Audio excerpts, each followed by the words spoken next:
Brought to you by TechnoSpark 20 series smartphones. I'm superhuman. जब ये मुख्यमंत्री थे तो कहते थे जल्दी में क्यों है, इनका भविष्य उज्जवल है।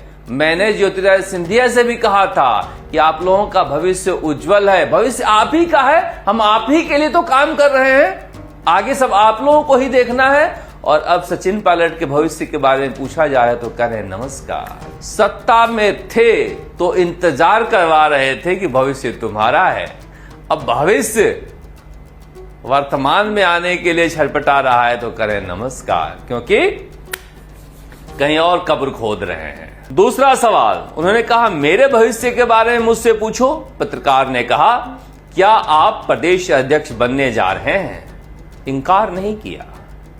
कहा मैं इन बातों में नहीं पड़ना चाहता, कांग्रेस के राष्ट्रीय अध्यक्ष कांग्रेस पार्टी जो जिम्मेदारी मुझे देगी वो हम कबूल करेंगे। 25 सितंबर को जिम्मेदारी दे रही थी, कबूल किए थे क्या? वो झूठ भी सच की तरह बोल लेता है, हुनरमंद है, आईने को भी आंख दिखा लेता है। तुम्हारे झूठ से अब कोई परेशान नहीं होता है, तुम्हारे अर्धसत्य से कोई हैरान भी नहीं होता है। आज बात करेंगे राजस्थान की सियासत के सबसे बड़े झूठ की। जब ये मुख्यमंत्री थे तो कहते थे जल्दी में क्यों है, इनका भविष्य उज्जवल है। मैंने ज्योतिरादित्य सिंधिया से भी कहा था कि आप लोगों का भविष्य उज्जवल है, भविष्य आप ही का है, हम आप ही के लिए तो काम कर रहे हैं, आगे सब आप लोगों को ही देखना है। और अब सचिन पायलट के भविष्य के बारे में पूछा जाए तो कह रहे नमस्कार। यानी सत्ता में थे तो इंतजार करवा रहे थे कि भविष्य तुम्हारा है, अब भविष्य वर्तमान में आने के लिए छटपटा रहा है तो करें नमस्कार, क्योंकि कहीं और कब्र खोद रहे हैं। दूसरा सवाल, उन्होंने कहा मेरे भविष्य के बारे में मुझसे पूछो। पत्रकार ने कहा क्या आप प्रदेश अध्यक्ष बनने जा रहे हैं, इनकार नहीं किया। कहा मैं इन बातों में नहीं पड़ना चाहता, कांग्रेस के राष्ट्रीय अध्यक्ष कांग्रेस पार्टी जो जिम्मेदारी मुझे देगी वो हम कबूल करेंगे। 25 सितंबर को जिम्मेदारी दे रही थी, कबूल किए थे क्या?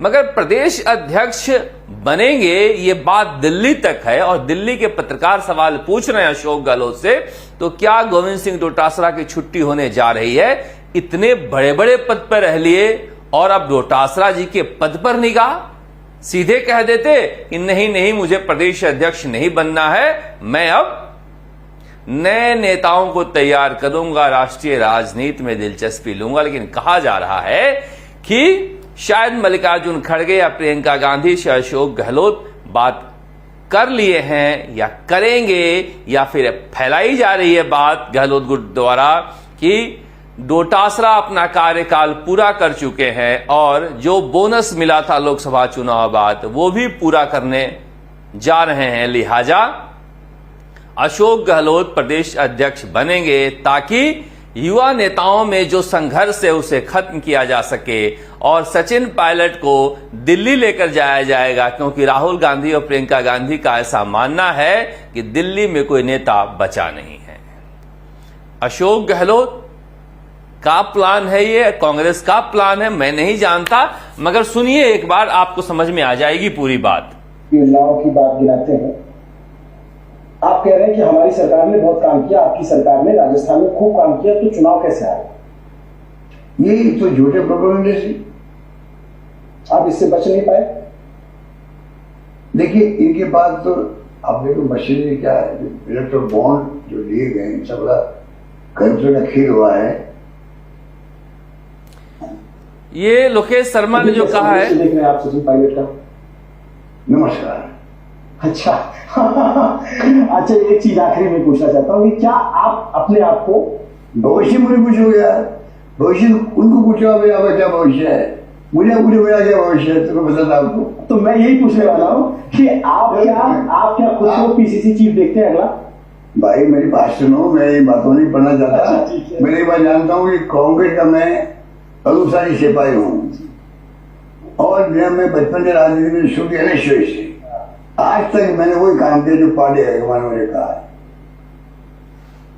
गजब का झूठ है यार। और उदाहरण आज तक मैंने वही काम किया जो पार्टी हाईकमान ने कहा है। बस विधायक दल की बैठक नहीं बुलाई थी पार्टी हाईकमान के कहने पर। डोटासरा जी के पद पर ऐसी निगाह क्यों लगा बैठे हो? अब आपकी उम्र हो गई है। आप कह देते कि इतने बड़े पद पर रहने के बाद ये प्रदेश अध्यक्ष में क्यों बनूं? अब नए लोगों को मौका मिलना चाहिए। मगर मैं बार बार कह रहा हूं कि गोविंद सिंह डोटासरा, सचिन पायलट और हरीश चौधरी तीनों को एक साथ मिलकर काम करना होगा, वरना वो कहानी सुने हैं, कहावत सुने हैं। अच्छा, कहावत के पात्रों से आप रियल पात्रों की तुलना मत कर लीजिएगा, वरना कहावत कहावत नहीं रह जाता है। लोग ऐसे जीने लगे हैं, देखो इसको बंदर कहा, इसको बिल्ली कहा। बंदर जो है बिल्लियों के बीच रोटी का बंटवारा करते करते सारी रोटी खा जाती है। रोटी का बंटवारा करते करते सारा खा जाता है, तो वो स्थिति कम से कम ना हो। लेकिन लोकेश शर्मा क्या कह रहे हैं? लोकेश शर्मा कह रहे हैं कि गोविंद सिंह डोटासरा को अशोक गहलोत बेवकूफ मानते थे और रंधावा जो प्रभारी हैं उन्हें भूखा मानते थे। अब इन बातों में सच्चाई कितनी है मैं नहीं जानता, मगर यह बात सच है कि जब मुख्यमंत्री निवास में मीटिंग होती थी तो गोविंद सिंह डोटासरा को बाहर बैठाया जाता था और फिर वहां से एक फोन आता था मीडिया के पास, जिसका हिस्सा हम भी हुआ करते थे, कि गोविंद सिंह डोटासरा बाहर बैठे हुए हैं सोफा पर। फिर थोड़ी देर बाद तस्वीर खींची जाती थी, फिर वो तस्वीर भेजी जाती थी, सिर्फ ये दिखाने के लिए हैसियत क्या है। और प्रभारी रंधावा को लेकर मैं बार बार कह चुका हूं आपसे कि वो बेचारे मिलने जाते थे तो कहा जाता था अशोक गहलोत के स्टाफ द्वारा कि आप हमें बता दीजिए, हम उनको बता देंगे, आराम कर रहे हैं। और फिर कहा जाता था साहब ने कहा है उन्हें खाना खिलाकर भेजिएगा। और ये बात लोकेश शर्मा ने भले ही गुस्से में बगावत में लिखी हो, मगर ये सच है, ये सच है। और सच इसलिए है कि जब वो लिखते हैं, जो मैं आपको बता रहा था कि चुनाव क्यों हारे, प्रोपोगंडा से। किसका प्रोपोगंडा?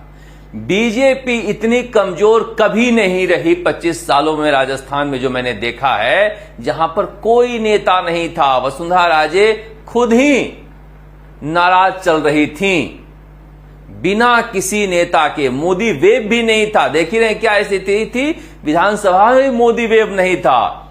बीजेपी अपने 25 सालों में, जब से मैं देख रहा हूं, सबसे कमजोर पार्टी थी। और तब भी अशोक गहलोत चुनाव हारे हैं। इसलिए प्रोपोगंडा का दोष मत दीजिए और कहें इलेक्टोरल बॉन्ड की वजह से हमारे पास पैसे नहीं थे, उनके पास पैसे थे।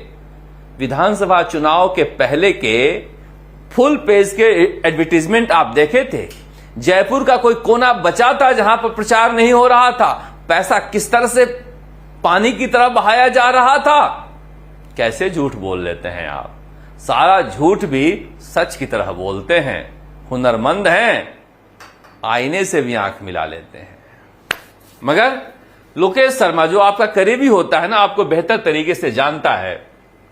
सरकारी खजाने को खाली कर चलाई गई भारी भरकम योजनाएं, सारी जादूगरी रणनीति, कथित कुशल प्रबंधन, 25 सितंबर को आलाकमान की अवमानना के बाद पूरी मनमानी के साथ एक तरफा निर्णय लेते हुए सरकार रिपीट कराने का दावा और पूरी तरह डिजाइन्ड खुद के चेहरे पर एक तरफा कैंपेन। उसके बाद भी कह रहे हैं कि हम चुनाव इस वजह से हार गए। प्रदेश अध्यक्ष को बेवकूफ और प्रभारी को मुख्यमंत्री निवास में डिनर का भूखा और राजनीति नहीं समझने वाला व्यक्ति बोलते हुए मनमानी कर अपने निर्णय थोपे तो हार की जिम्मेदारी तो खुद लो।